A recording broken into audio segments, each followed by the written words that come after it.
কালকে সন্ধ্যায় আমি গোসল করতে ঢুকছিলাম, তো আমাদের বাথরুমের ভেন্টিলেটর থেকে আরেকটা বাসার ছাদ দেখা যায়। মানে ছাদের থেকে দাঁড়ায় কেউ সরাসরি বাথরুমের ভিতরে কি হচ্ছে দেখতে পারবে। মানে আমাদের শাওয়ার টাওয়ার সব কিছু এমনভাবেই সেট করা। তো ভেন্টিলেটরটা এখনো লাগানো হয় নাই, মানে ওই যে জায়গাটা এটা ফাঁকা, নতুন বাড়ি, সব কিছু অনেক কিছু এখনো লাগানো হয় নাই। আমি কালকে এই জিনিসটা খেয়াল করছি যে এখান থেকে হচ্ছে আরেক বাড়ির ছাদ দেখা যায়। আপুটির বক্তব্য হলো, সে যখন বাথরুমে গিয়ে গোসল করে তখন সেই বাথরুমের ভেন্টিলেটর দিয়ে আরেক বাড়ির ছাদ দেখা যেত। সেই ছাদ থেকে একজন ভদ্র মানুষ, হুজুর মানুষ, সে সব সময় ভদ্র, সেই মানুষটি প্রতিদিন এই আপুটিকে ফলো করত, গোসলের সময় ভিডিও করত। এই আপুটি হঠাৎ করেই সেদিকে চোখ পড়ে যায়, দেখে সেখান থেকে ওনাকে ভিডিও করা হচ্ছে। দর্শক, এই আপুটির কিছু কথা আমি আপনাদের মাঝে প্রথমে শুনিয়েছি, সম্পূর্ণ কথাগুলো শোনাবো। এখন বিষয় হচ্ছে, এই আপুটি যে মানে লাইভে এসে এই কথাগুলা বলতেছে কোনো প্রুফ ছাড়া, কোনো এভিডেন্স ছাড়া, এই কথাগুলা কতটুকু যুক্তিসঙ্গত বলতেছে, এটা অবশ্যই আপনারা সম্পূর্ণ ভিডিওটা দেখার পরে আপনাদের মূল্যবান মন্তব্য কমেন্টে কমেন্ট করে জানাতে ভুলবেন না। আর ওনার সাথে যে ঘটনাটা ঘটে গেল, এই ঘটনাটা কি লাইভে এসে জনগণকে জানানোর জন্য খুবই জরুরি ছিল কিনা অবশ্যই কমেন্ট বক্সে কমেন্ট করবেন। আর উনি যে অবস্থায় লাইভে আসছে, ওনার মাথার চুল ভিজা, উনি যে অবস্থায় আসছে, আমি সব কিছু বলতে চাই না দর্শক, আপনারা সম্পূর্ণ ভিডিওটা দেখাবো। আর সেই ঘটনা নিয়ে যে কথাগুলো বলেছে, ঘটনার পুরো ভিডিওটা দেখলে আপনারা অবাক হয়ে যাবেন। দর্শক, বেশি কথা বলবো না, আগে এই সুন্দরী আপুটির সম্পূর্ণ ঘটনাটা আমরা আগে শুনে আসি। তো আমি গোসল করতেছি, হঠাৎ করে আমার চোখ পড়ছে, দেখি যে একটা লোকটাকে আমি চিনি। মাথায় টুপি ছাড়া তাকে কখনো আমি দেখি নাই। টুপি, পাঞ্জাবি বা পাঞ্জাবির ভিতরে হুজুরা যেরকম গেঞ্জি টাইপের কিছু একটা পরে, ওইটা ছাড়া আমি তাকে কখনো দেখি নাই।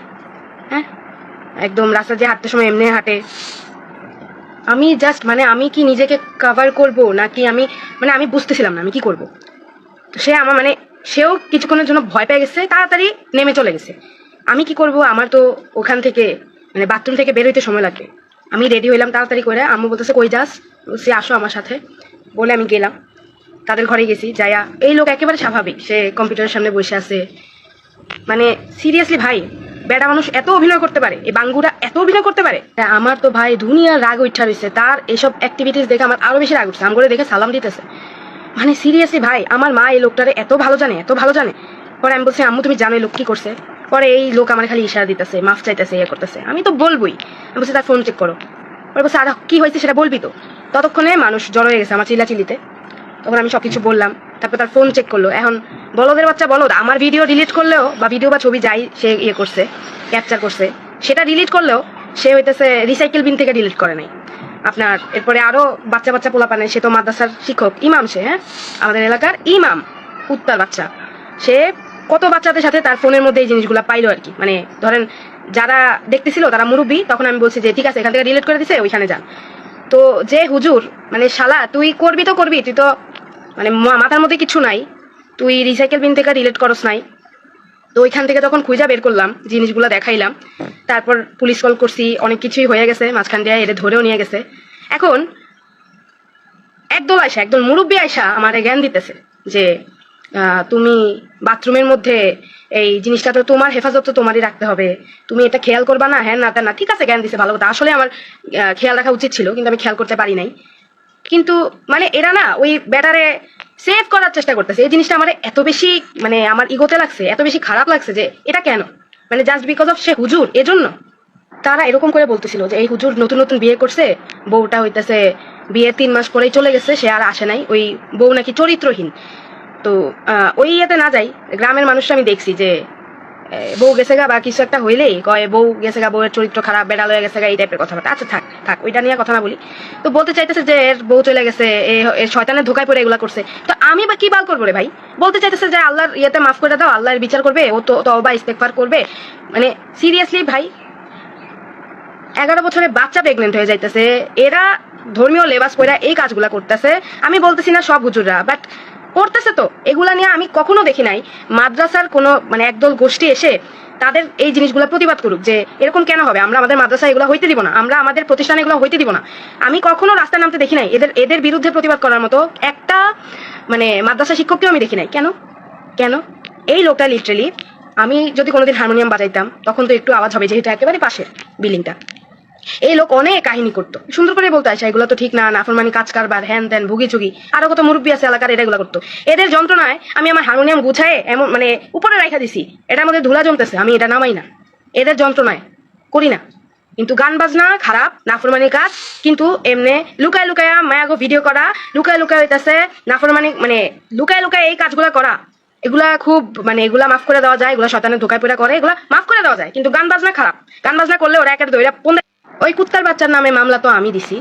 তো সবাই আইসা, এর পরিবারের লোকজন, আশেপাশের মুরব্বীরা যারা তার কিছুই হয় না, তারা আইসা আমার হাতে পায়ে ধরতেছে, এগুলা মামলাটা তুইলা নাও, এই মানে এরকম হয়ে গেছে, আর এরকম হইব না, আমরা এগুলো খেয়াল রাখবো, তারা আমরা চাকরিচ্যুত করে দিমু, কত কিছু কাহিনী করতেছে। কেন? তার শাস্তি পাওয়া উচিত।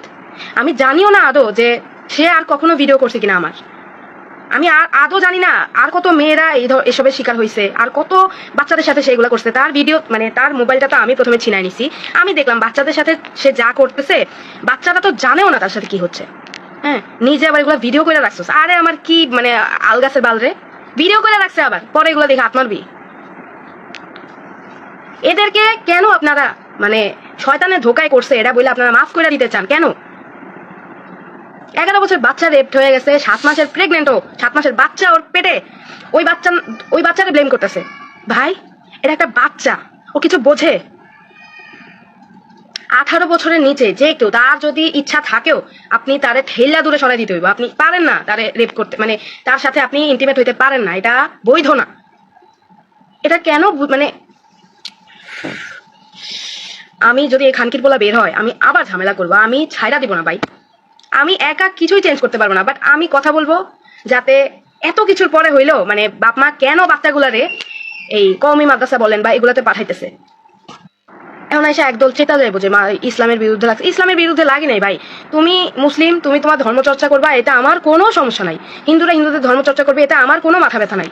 আমার মাথা ব্যথা এই জায়গায় যে তুমি নিজস্ব একটা প্রতিষ্ঠান খুলে বসছো, তোমার রাজ্য, এখানে তুমি যা খুশি তা করতে পারতেছো স্টুডেন্টদের সাথে, সেখানে স্টুডেন্টরা কিছু বলতে পারতেছে না। এই মানে চান্সটা থাকবে কেন? আমার কথা হইতেছে এই যে স্কুলে ধর্মীয় শিক্ষক নিয়োগ দিতেছে, এটা আমি অ্যাপ্রিসিয়েট করি যে ঠিক আছে, যদি ধর্মীয় শিক্ষার দরকার পড়ে এটা ঠিক আছে, একটা প্রতিষ্ঠানের আন্ডারে একটা টিচার চাকরি করবে। মানে এখানে কিন্তু আমার মনে হয় না যে ধর্ষণ বা এই ধরনের জিনিসগুলো এত সুযোগ আছে। কিন্তু আমার বাসার মধ্যে আমি মানে মাদ্রাসা খুলে বসলাম, এখানে কেউ আসেও না, যায়ও না, দেখে না, কারণ ওই যে মানুষের একটা বিশ্বাস যে হুজুর খারাপ কিছু করবে না, হুজুর ভালো। তারপরে আমি বাচ্চাগুলারে এরকম করলাম, এখানে কেউ জানতেছে না, বাচ্চারা বলতে পারতেছে না, এই মানে সুযোগটা রাখা যাবে না, মানে কারো কাছে জবাবদিহিতা করতে হইতেছে না, এটা রাখা যাবে না। এরপরে এদের এই মানে কাণ্ড কারখানা জানার পরে মানুষে কয় কি শয়তানের ধোকায় পড়ে করছে, আল্লাহর কাছে তওবা ইস্তেগফার করবো, ঠিক হয়ে যাইবো, এন তেন। ভাই, ছেলেরাও নিরাপদ না, ছেলে বাচ্চাগুলোরাও নিরাপদ না, সেখানে মেয়েরা নিরাপদ, আমি কেমনে মানে মেয়েরা তো মেয়ে ভাই। আমি ভাই এই হুজুরদেরকে কথা হুজুরদের এইসব কাণ্ড কারখানা নিয়ে কথা বললা যে কতবার আমি মানে আমার উপরে মব হওয়ার চেষ্টা হয়েছে, মব হামলার মধ্যে আমি পড়ছি বলার বাইরে, ঠিক আছে। কিন্তু এরপর আমি কথা বলবো, আমার থামায় রাখতে পারবেন না, ঠিক আছে। আমি হয়তো কৌশল বদলাবো, কিন্তু আমি কথা বলবো। আপনারাও বলেন আল্লাহর রাস্তে আপনার ঘরের বাচ্চাটার সাথে, ঘরের বউ বোন মায়ের সাথে হওয়ার আগে কথা বলেন। দর্শক, এই যে আপুটির কথাগুলা শুনছেন, তিনি যে কথাগুলা বলেছেন, ওনার সাথে যা ঘটে গেল, এই ঘটনার প্রকৃত দোষী কাকে করবেন? এই আপুটি কি দোষ করেছে, নাকি সেই ছাদ থেকে যে ব্যক্তিটা ভিডিও করেছিল ওনাকে, এই আপুটি যখন গোসল করত বাথরুমের ভেন্টিলেটর দিয়ে, তখন তাকিয়ে যে ওই ছাদ থেকে যে ভিডিও ধারণ করেছে যে ভদ্রলোকটি, নাকি সেই ভদ্রলোকটিকে দোষী করবেন? এটা অবশ্যই আপনারা কমেন্ট বক্সে কমেন্ট করে জানাতে ভুলবেন না। ভিডিওটা সচেতনমূলক ভিডিও, অবশ্যই সবাই গোসল করার আগে অবশ্যই যাদের বাড়ির আশেপাশে এরকম বিল্ডিং আছে যে বাথরুমের ভেন্টিলেটর দিয়ে সেই ছাদ দেখা যায়, অবশ্যই তারা সতর্ক থাকবেন যাতে আপনার সাথেও এরকম ঘটনা না ঘটতে পারে। দর্শক, এই জন্য রিকোয়েস্ট করছি ভিডিওটা সর্বোচ্চ শেয়ার করবেন। ভালো থাকবেন, সুস্থ থাকবেন। পরবর্তী কোনো একটা ভিডিওতে আপনাদের সাথে দেখা হবে। আসসালামু আলাইকুম।